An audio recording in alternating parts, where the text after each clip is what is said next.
अच्छा, अब हम आते हैं इंटरेस्ट की तरफ। इंटरेस्ट क्या होता है जी? सूद। हमें पता है सूद होता है, ठीक है ना। सो लेट्स सी, हम सूद पे भी आएंगे। In the and I have edited a slide, तो वो हम देखेंगे। सो बेसिक डेफिनेशन क्या है इंटरेस्ट की? The fee that a lender charges for use of their money is known as interest. Very basic definition. मैंने 1 लाख रुपए लिए, बैंक ने कहा जी मुझे 1.5 लाख दोगे, 50,000 रुपये मेरी फ़ीस है, ये मुझे एक्स्ट्रा दोगे। So that 50,000 that the lender, जिसने मुझे लेंड किए थे या दिए थे पैसे, bank in my case above, charges for using their money, that fee is basically your interest, ठीक है। नाउ द इंटरेस्ट जो है it is directly proportional to 2 things. हम जो इंटरेस्ट देते हैं या ठीक है, वो 2 चीज़ों पे डिपेंडेंट है। एक, अमाउंट बोरोड और लोन्ड, कितने पैसे आपने लिए हैं। प्रिंसिपल अमाउंट क्या है? प्रिंसिपल अमाउंट क्या है? पहली चीज़ जिस पे हमारा इंटरेस्ट डिपेंडेंट है वो ये है कि आपकी प्रिंसिपल अमाउंट क्या है। प्रिंसिपल अमाउंट मेरे केस में 1 लाख रुपीज़ थी। इस अमाउंट पे मैंने 1 लाख रुपए लिए, मैंने 50,000 रुपये इंटरेस्ट दिया, ठीक है। मैंने फ़र्ज़ करो 2 लाख रुपए लिए होते तो मैं कितने पैसे वापस करता? शाबाश, 2 लाख पे मुझे 1 लाख रुपए इंटरेस्ट देना पड़ता। बहुत हाई रेट है, लेकिन चलो let's assume it for now कि मुझे 50,000 ही देना था। तो 2 लाख पे मुझे 1 लाख रुपए फिर इंटरेस्ट देना होगा। तो मेरा जो इंटरेस्ट है it is directly proportional on 2 things. The first thing is the amount borrowed, जो प्रिंसिपल अमाउंट हम ले रहे हैं या लोन कर रहे हैं, प्रिंसिपल अमाउंट, उस पे मेरा इंटरेस्ट डिपेंडेंट है। अगर मैंने लाख रुपए लिए तो मैंने 50,000 इंटरेस्ट दिया, मैंने 2 लाख लिए तो मैंने 1 लाख रुपए फिर दिया।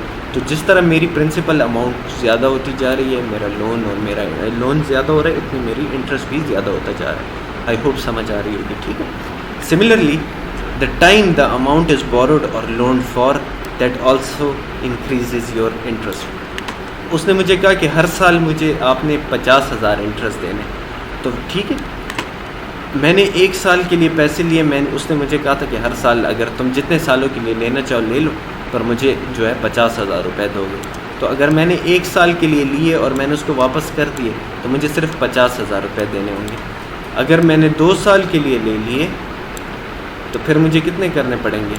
फिर मुझे 1 लाख रुपये इसका तो अपना वापस करना पड़ेगा, साथ 1 लाख रुपये मुझे एक्स्ट्रा और भी देना पड़ेगा, क्योंकि 50,000 मुझे यहाँ पे इंटरेस्ट में देना होगा और 50,000 मुझे यहाँ पे भी इंटरेस्ट में देना होगा, ठीक है।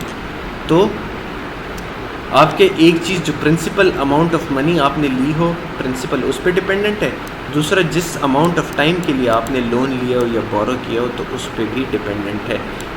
It means the lesser amount you borrow or you loan and for the lesser time, so lesser will be your interest. जितने कम अमाउंट आप लो, जितने कम टाइम के लिए लोगे तो उतना आपका इंटरेस्ट जो है वो कम होगा। जितनी बड़ी अमाउंट आप लोगे, जितने ज़्यादा टाइम के लिए आप लोगे, तो उतना आपका इंटरेस्ट जो है वो ज़्यादा होगा। इंटरेस्ट रेट क्या होता है? The money that $1 earns for each unit of time that it is लोन्ड and it is expressed in percentage. Interest rate हम आगे देखेंगे, लेकिन बेसिकली अगर हम देखें तो हमारा इधर इंटरेस्ट रेट क्या है? इंटरेस्ट रेट ये कह रहे कि $1 कितने यूनिट ऑफ जो वो है अर्न कर रहे पैसे for the time that it is loan. मैंने 1 साल के लिए पैसे 1 लाख रुपए लिए 1 साल के लिए, और उसने मुझे 50,000 रुपये अर्न करके दिए। तो इसका मतलब ये है कि जो मैंने 1 रुपये इन्वेस्ट किया था, ठीक है, वो मुझे आधा रुपये जो है वो एज इंटरेस्ट रेट उसका इस तरह के, मतलब मेरा इंटरेस्ट रेट हाफ है। 1 रुपये मुझे आधा रुपये मुनाफा दे रहे हैं कि मैंने 1 लाख रुपए वो किया ना, लोन लिया या बैंक ने मुझे लोन दिया, तो बैंक को कितना फ़ायदा हो रहा है? उसको जो है half of the principal amount फ़ायदा हो रहा है ना, 50,000 फ़ायदा हो रहा है। इसका मतलब ये है कि जो मेरा इंटरेस्ट रेट है वो क्या है? वो मतलब half of the principal amount है। तो इंटरेस्ट रेट बेसिकली आपको रेट शो करता है, आगे क्लियर हो जाएगा, ठीक है, कि इंटरेस्ट रेट क्या होता है। Now you have 2 fundamental different ways to compute interest and the interest rate. एक को हम कहते हैं सिंपल इंटरेस्ट और उसकी कैलकुलेशंस को हम कहते हैं सिंपल इंटरेस्ट कैलकुलेशंस। सेकंड हमारे पास है कंपाउंड इंटरेस्ट और उसकी कैलकुलेशंस को हम कहते हैं compound interest calculation. Simple interest हमारे पास क्या होता है? We do pay interest on the principal which is the amount borrowed or loaned and not on the interest accumulated. क्या मतलब है? मैंने 1,00,000 रुपए लिए, यूनिट 10, 100,000, 10,000, 1,00,000 रुपए लिए, ठीक है। मेरा इंटरेस्ट जो है सिंपल इंटरेस्ट में मेरा इंटरेस्ट हमेशा इसी 1,00,000 पे लगेगा, ठीक है। Let's see, you don't input an interest on the interest accumulated every year. इसका क्या मतलब है? आगे एग्जांपल आएगी तो फिर हम समझ लेते हैं। अच्छा, ये फिर फार्मूला है। लेट्स सी, आई गेस मैंने एग्जांपल डाली होगी। एग्जांपल अगर हुई तो हम उसमें कंपाउंड इंटरेस्ट,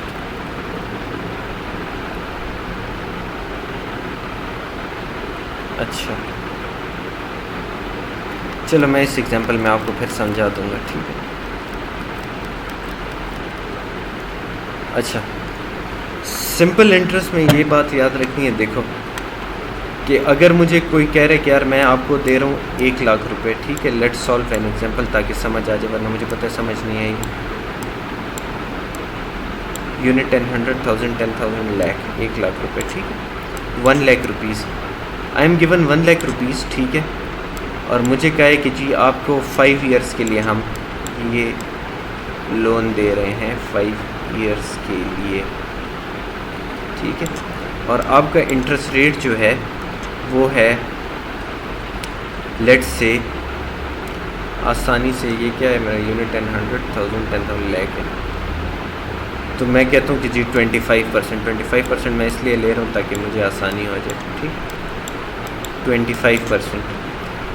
अब 1,00,000 रुपीज़ हैं, आपने प्रिंसिपल अमाउंट ये ली, P is equal to 1,00,000 rupees. कितने सालों की ले ली? नंबर ऑफ़ ईयर्स, n जो है आपके पास, n is the number of years, number of years is 5 and 25% जो है this is your interest rate. Interest rate को हम I से डिनोट करते हैं, ठीक है, I से। I जो आपके पास है 25% है, और अगर हम 25% देखें तो 25% means 25 divided by 100 which will come out to be 0.25, ठीक है। अच्छा, अब अगर मैंने सिंपल इंटरेस्ट निकालना है तो मेरे पास सिंपल इंटरेस्ट का फॉर्मूला क्या है? P dash is equal to N P I, ठीक है, NPI। ये आगे हम देख लेंगे, this is the formula for simple interest. अब N मेरे पास क्या है? अगर मैं फॉर एग्जांपल करता हूँ कि यार मुझे हर साल कितना इंटरेस्ट देने, I put N is equal to 1, ठीक है। प्रिंसिपल अमाउंट मेरे पास क्या है? 1,00,000, 1,00,000 रुपीज़, 000, ठीक है, 1,00,000, 000, 1,00,000 रुपये, ठीक है ना। और मुझे कितने साल? 1 साल के लिए मैं निकालना चाह रहा हूँ, और इंटरेस्ट रेट मेरा क्या है? 25 डिवाइडेड बाय 100, 0.25 है, लेकिन मैं इधर अपनी कैलकुलेशन आसान करने के लिए ये लिख रहा हूँ इंस्टेड ऑफ दिस, ठीक है, कि 00 और 00 कट के, तो मेरे पास कितना आ गया? 25 000, 25,000, ठीक है जी, 25,000 रुपये। अच्छा, इट मीन्स हमारे पास प्रिंसिपल अमाउंट क्या थी? 1,00,000 रुपये था, ठीक है। We do pay interest on the principal which is amount borrowed or loan and not on the interest accumulated. मैंने प्रिंसिपल अमाउंट ली 1,00,000, 1 साल बाद मुझे कितने इंटरेस्ट देना होगा? 25% है, तो इसका मतलब है 25,000। सो जब मैंने पैसे लिए 1 साल बाद मुझे 25,000 जमा देने होंगे। सिंपल इंटरेस्ट में ये होता है कि 25,000 एक पहले साल के बाद, सिमिलरली 25,000 मुझे दूसरे साल के बाद, सिमिलरली 25,000 मुझे तीसरे साल के बाद, 25,000 मुझे चौथे साल के बाद और 25,000 मुझे 5वें साल के बाद इंटरेस्ट देना होगा। ठीक है जी, आई होप ये 25,000 सारे समझ आ गए, क्योंकि हम 5 ईयर्स की बात करते हैं। मैंने 1 पुट किया तो ये मुझे 1 साल का बता रहा है कि 1 साल का आपका 25,000 रुपये आपको एज इंटरेस्ट देना होगा। अब वो मैंने क्वेश्चन ये था कि मुझे 1 लाख रुपए पे 5 सालों में कितना इंटरेस्ट देना होगा, तो 25,000 प्लस 25,000 प्लस 25,000 प्लस 25,000 प्लस 25,000, ठीक है। और जब मैं इसको ऐड करता हूँ तो 25 25 50 50 50 1 लाख 1,25,000 जो है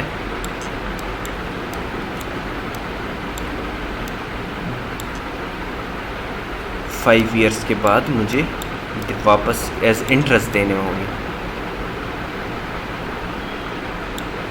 ठीक है, मैंने 1 लाख रुपए लिए और 1,25,000 जो है फिर वो वापस करने होंगे एज इंटरेस्ट। ठीक है, अच्छा इधर अब आ जाते हैं।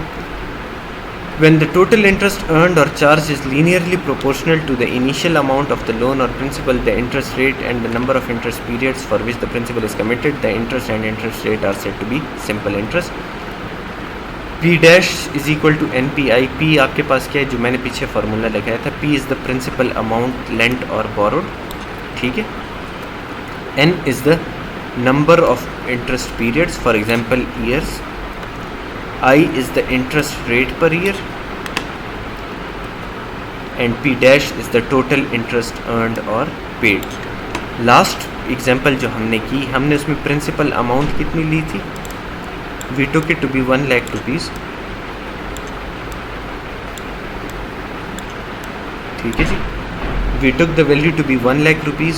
1 lakh rupees हमने लिए, हमने कहा हमने 5 सालों के लिए लिए।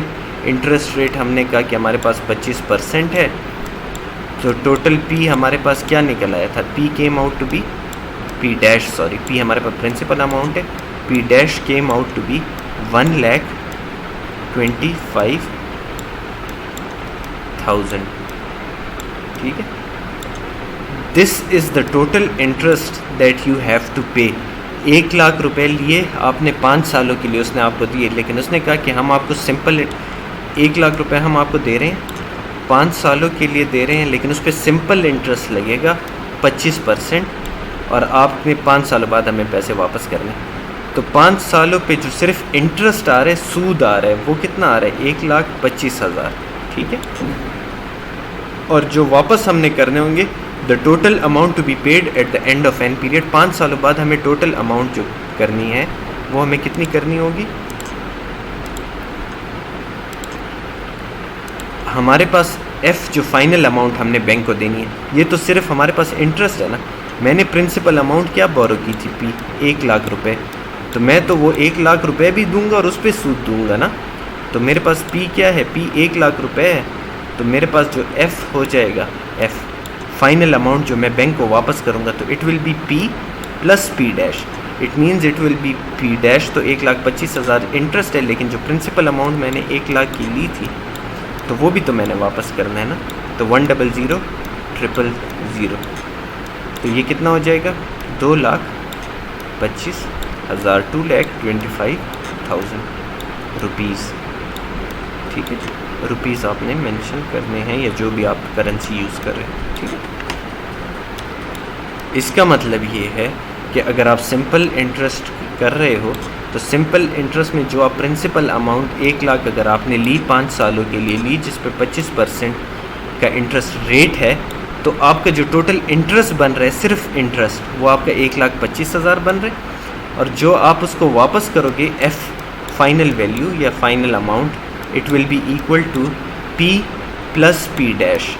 ठीक है, जो वो भी तो दूंगा ना, जो मैंने लोन लिया था लाख रुपए का, और उस पर सूद 1,25,000 दूंगा, तो मुझे बैंक को वापस कितने करने होंगे, 2,25,000।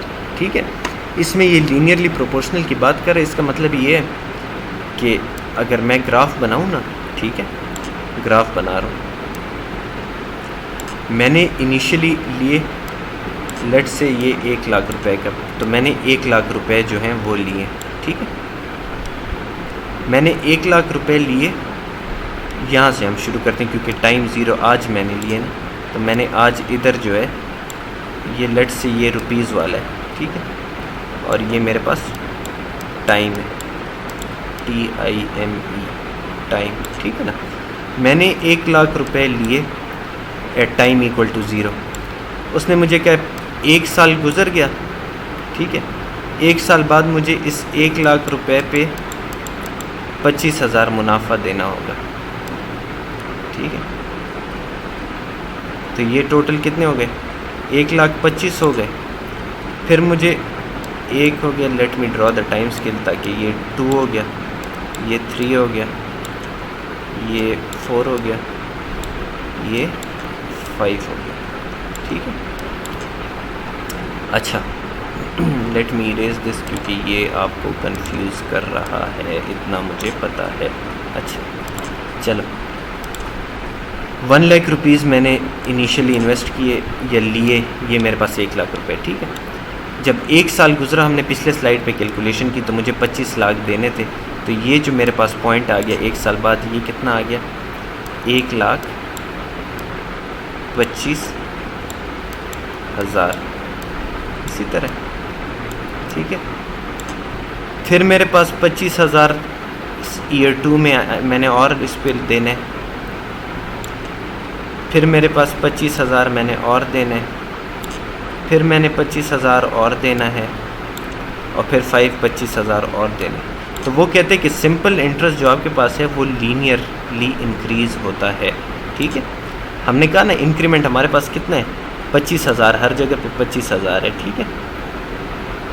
ऐसा कोई कलर हो कि नज़र है, 25,000 यहाँ पे ज़्यादा हुआ, 25,000 यहाँ पे ज़्यादा हुआ, 25,000 यहाँ पे देना हुआ है, 25,000 यहाँ पे, 25,000 यहाँ पे, ठीक है।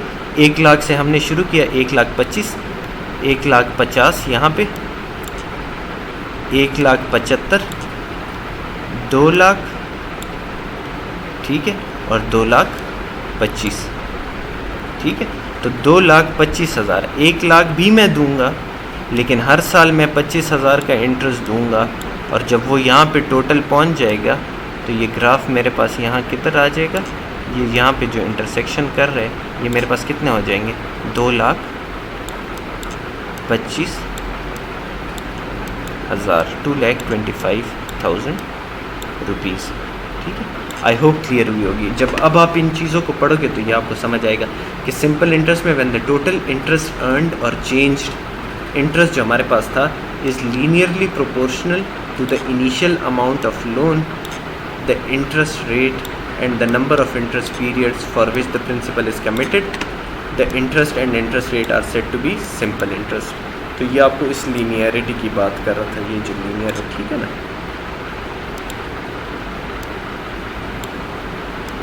आई होप यहाँ तक आपको बात समझ आई होगी, ठीक है।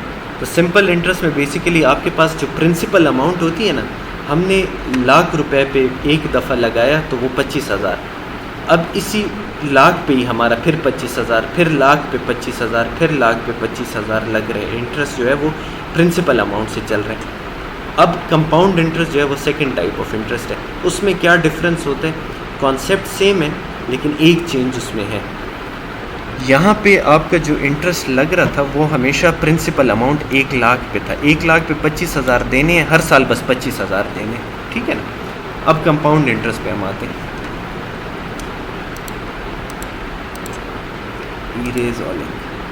अच्छा, ये अब इसने कहा कि 10 if ₹1,000 were loaned for 3 years at a simple interest rate of 10% per year, the interest earned would be P dash क्या हो जाएगा, N 3 है नंबर ऑफ़ ईयर्स, P हमारे पास क्या है, जो प्रिंसिपल अमाउंट थी वो हमने 1,000 रुपये लिए, I हमारे पास 10% है जो कि 10 डिवाइडेड बाई 100 हो जाता है, which becomes equal to what, it becomes equal to 0.1, ठीक है। ये आपका I है, इंटरेस्ट रेट है, तो 0.1 तो 300 रुपीज़। इट मीन्स कि अगर आप 1,000 रुपये लेते हो जो कि आपने 10% इंटरेस्ट रेट पे लिए हुए पैसे 1,000 रुपये, तो वो आपको 3 सालों बाद कितने देना होगा उस पर इंटरेस्ट, 300 रुपये। लेकिन इंटरेस्ट के साथ प्रिंसिपल अमाउंट भी वापस करोगे ना, तो फिर मुझे वापस कितने करने पड़ेंगे, मुझे वापस 1,300 रुपीज़ वापस करने पड़ेंगे 3 सालों बाद, अगर मैंने 1000 रुपये लिए किसी से लोन पे at an interest rate of 10%, ठीक है ना।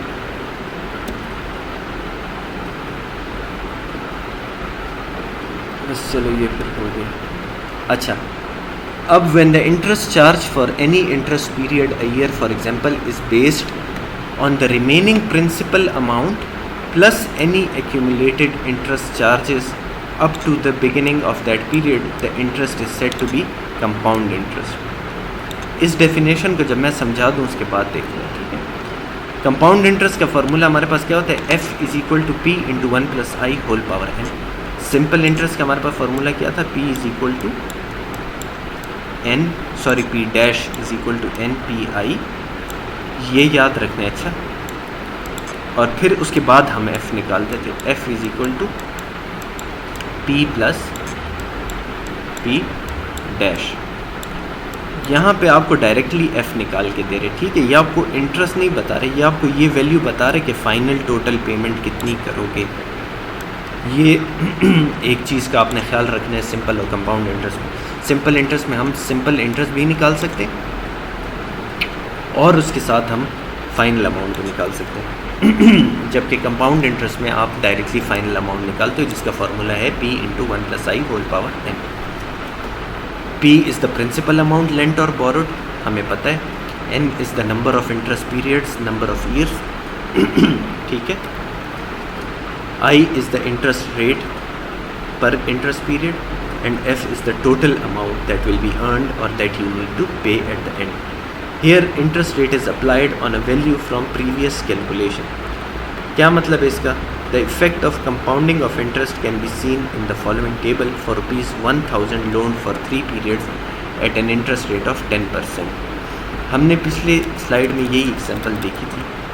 इसमें हमने क्या कहा था कि हमारे पास सिंपल इंटरेस्ट क्या 300 रुपीज़ बन रहे हैं। 300 कैसे के 100 per year, 100 rupees per year का बन रहा है ना, 3 सालों का हमारे पास 300 रुपये बन रहे हैं। यहाँ पे इसी एग्जांपल को अभी देखते हैं पर कंपाउंड इंटरेस्ट के केस में। सिंपल इंटरेस्ट के केस में ये मसला थोड़ा आ रहा है। चलो let this be simple interest I, ठीक है। सिंपल इंटरेस्ट के केस में आपके पास 100 रुपये जो है वो हर साल आ रहे हैं और टोटल जो इंटरेस्ट आ रहा था वो 300 रुपये आ रहा था। इसी तरह लास्ट स्लाइड पे हमने देखा, ठीक, हर साल 100 रुपये, 3 सालों बाद 300 रुपये, 1000 रुपये पे, 1000 रुपये पे 10% इंटरेस्ट रेट पे, ठीक है, और 3 सालों के लिए। अब हम इस पे कंपाउंड इंटरेस्ट लगाते हैं, देखते हैं कि सिंपल और कंपाउंड में क्या फ़र्क है, ठीक है ना। अच्छा, यहाँ पे टेबल से समझ आएगी।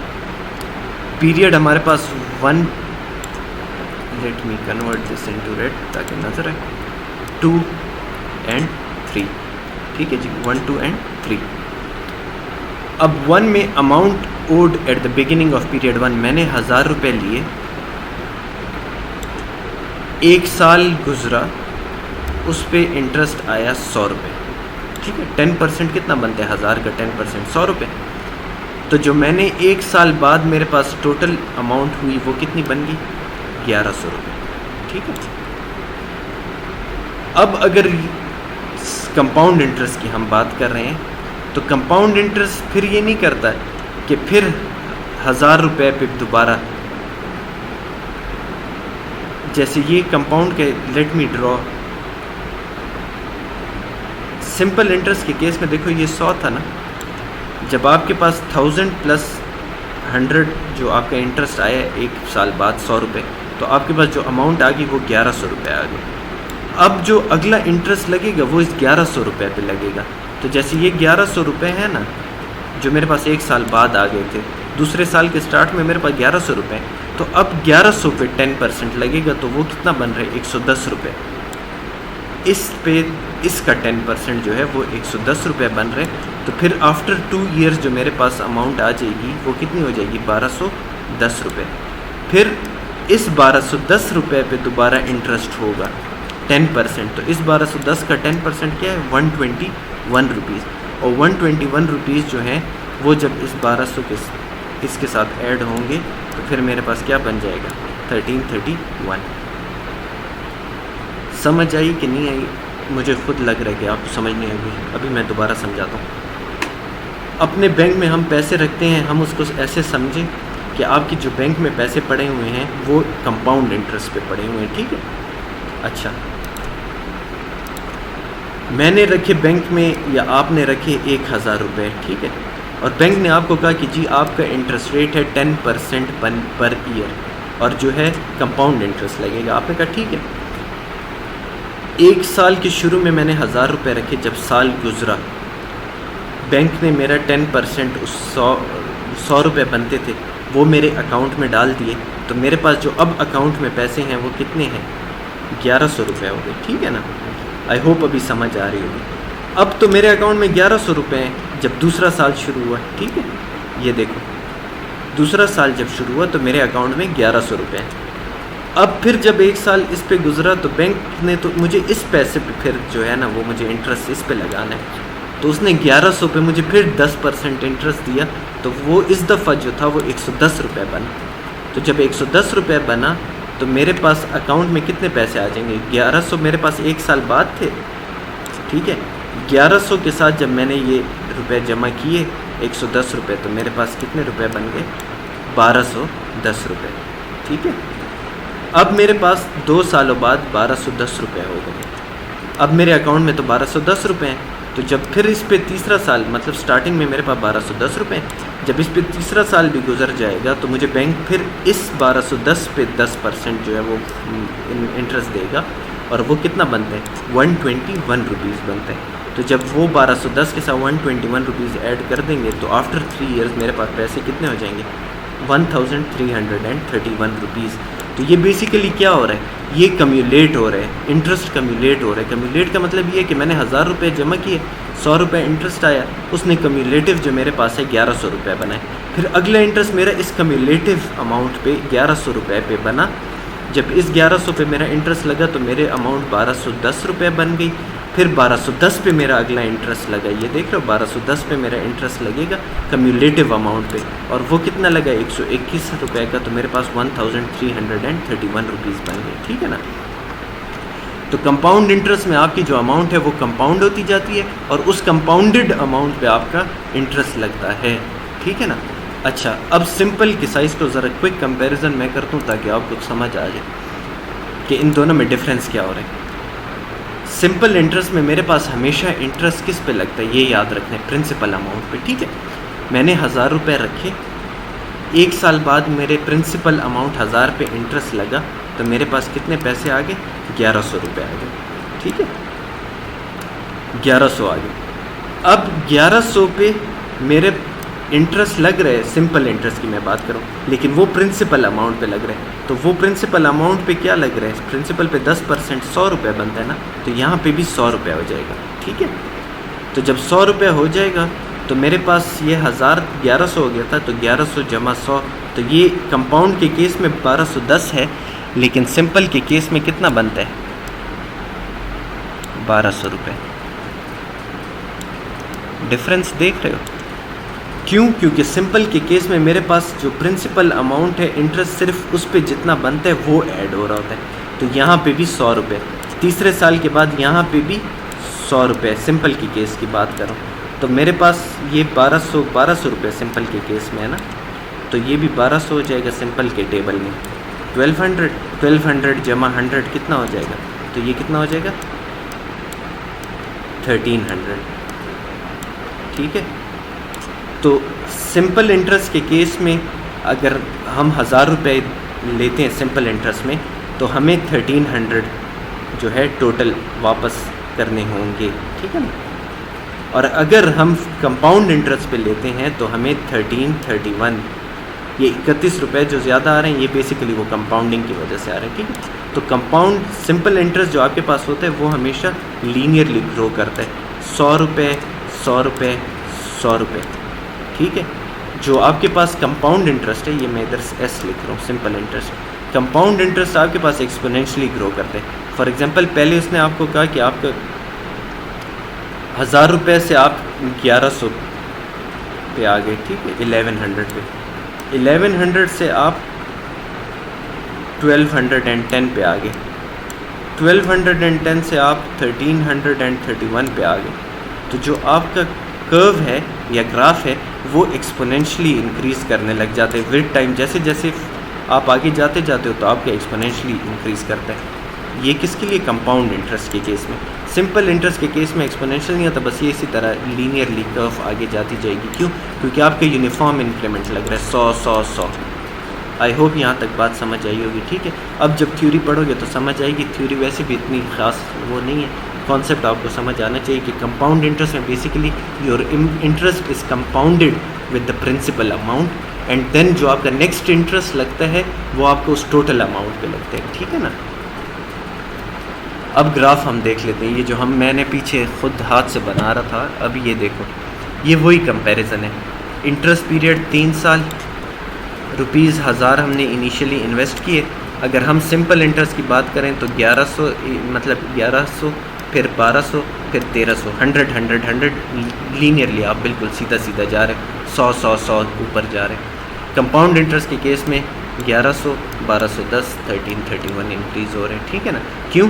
क्योंकि पहला इंटरेस्ट आपका सिंपल में इस पे लगा, दूसरे में भी इस पे लगा, तीसरे में भी इंटरेस्ट इसी पे लगा, तो आपका 100 100 100 1300 रुपये पे आप पहुंच गए फाइनली, ठीक है ना। कंपाउंड इंटरेस्ट में क्या हो रहा है? 1000 पे पहला इंटरेस्ट 100 रुपये लगा तो आप 1100 पे आ गए। अगला इंटरेस्ट इस पे नहीं लगा, अगला इंटरेस्ट इस पे लगा 1100 पे, 1100 पे लगा तो मैं 1210 पे आ गया। फिर मेरा 1210 पे लगा तो मैं 1331 पे आ गया, ठीक है। आई होप समझ आई होगी। फार्मूलाज भी आपको समझ आ गए होंगे। एक हमारे पास है P डैश is equal to NPI simple के केस में, and F is equal to P plus P dash, ये सिंपल के केस में। और कंपाउंड के केस में आपके पास है F is equal to P into 1 plus I interest rate whole power n। ये आपके पास कंपाउंड इंटरेस्ट का फॉर्मूला है, ठीक है ना। अच्छा ये वही आपको शो कर रहा है कि सिंपल में ये है, कंपाउंड में ये, सिंपल में ये है, कंपाउंड में ये, सिंपल में ये, कंपाउंड में ये। So by simple interest 1300 rupees is to be paid. बस ये सारी बातें हमने कर ली हैं, ठीक है ना। अच्छा, सिंगल पेमेंट, प्रेजेंट वर्थ और फ्यूचर वर्थ, ये वही बातें, ठीक है। हमने ये पढ़ा कंपाउंड इंटरेस्ट का फार्मूला कि अगर आपने फ्यूचर वैल्यू निकालनी हो तो ये है, अगर आपने प्रेजेंट वैल्यू P निकालनी हो तो इसी में बस P हम कैसे निकालेंगे, P यहाँ रह जाएगा और F इसी इक्वेशन से मैं निकाल रहा हूँ, ठीक है। P is equal to F divided by 1 plus I whole power n, 1 plus I whole power n। और अगर इसको मैं ऊपर ले जाऊँ तो ये माइनस n हो जाएगा, बस ये इसलिए सिंपल ये चीज़ है, ठीक है। P is equal to F into 1 plus I whole power minus n। क्यों? क्योंकि ये ऊपर चला गया तो ये साइन जो इधर है ये नेगेटिव n हो जाएगा, यहाँ पे नेगेटिव n हो गया, ठीक है ना। तो compound interest is most frequently used in our industry and single payment of future, बस ये इसकी इक्वेशन है, ठीक है ना। इन द नेक्स्ट क्लास इंशाल्लाह हम मेथड्स ऑफ एनालिसिस देखेंगे इन इंजीनियरिंग इकोनॉमिक्स, ठीक है। और मेथड्स ऑफ एनालिसिस में आपके पास प्रेजेंट वर्थ एनालिसिस है, फ्यूचर वर्थ एनालिसिस है, एनवर्थ वर्थ एनालिसिस है, इंटरनल रेट ऑफ रिटर्न है, एक्सटर्नल रेट ऑफ रिटर्न है, बेनिफिट टू कॉस्ट रेशियो है, पे बैक पीरियड है, एट्सेट्रा। क्यों हम ये सब एनालिसिस करते हैं? पहला आंसर इसका ये है कि जी जब भी आप फिजिबिलिटी वगैरह करते हो, कोई भी प्रोजेक्ट कंसीव होता है, हम PC 1 2 3 4 5 भी पढ़ेंगे, तो उसके लिए आपको बेसिकली इकोनॉमिक एनालिसिस भी करना होता है कि प्रोजेक्ट फिजिबल है from economic point of view के नहीं, ठीक है। इसके अलावा और भी रीज़न्स हैं, कुछ रीज़न जो है दिस इज़ आंसर 2 को मैंने क्वेश्चन मार्क इसलिए लिखे कि आपकी क्या ख्याल है, ठीक है। तो आपने कमेंट में लिखना है कि आपको क्या लगता है कि क्यों जो है हम इस तरह के एनालिसिस करते हैं। तो ये आपने जो कमेंट्स है एज क्लास पार्टिसिपेशन, ये आपने उसमें शो करने हैं, ठीक है। आपने कमेंट करना है कि आपके ख्याल में हम क्यों ये एनालिसिस करते हैं, इकोनॉमिक एनालिसिस, ठीक है।